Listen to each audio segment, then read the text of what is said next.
You'll recall that from the US announcement, but of course also that of OPCW and ourselves, that on the 18th of August aboard the Cape Ray, 100% of Syria's priority chemicals were destroyed. The effluents have been taken to different countries that are partners in this endeavor. And the totality now of the overall Syria chemical weapons material has come to a destruction level of 96%.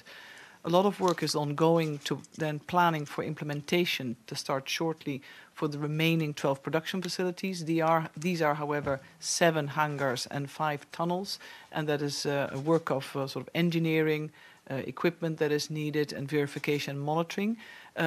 Based on the achievements, based on the benchmarks attained, the joint mission will close, and we've worked very intimately with OPCW and UNOPS to support them in the establishment of successor arrangements.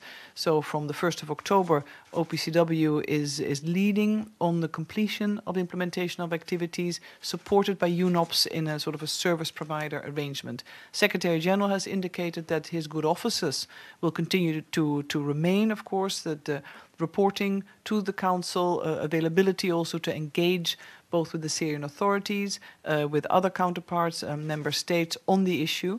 There are 2 questions that, of course, which require further progress, which is the declaration by the Syrian authorities themselves.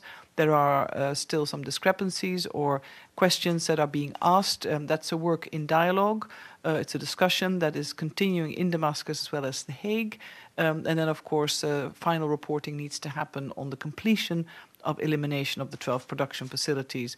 But all in all, the joint mission has achieved its objectives, has assisted the authorities in Damascus to achieve their goals as a state party.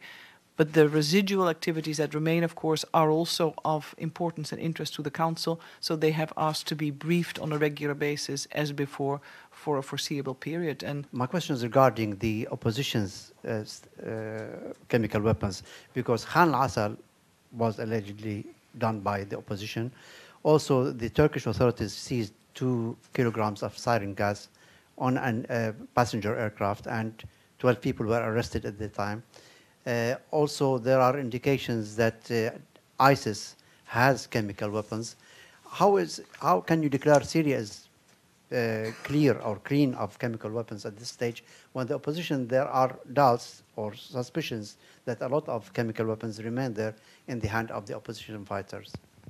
No, it's a very fair observation. I think I'd refer you back to the Director General of OPCW, Ahmed Uzumshu, who recently said that it will always be very difficult to declare any country, but in this case he was referring to Syria as having 100% certainty that a country is 100% chemical weapons free for many of the reasons that you mentioned. The work carried out by OPCW in this regard and will continue to be carried out is based on the declaration.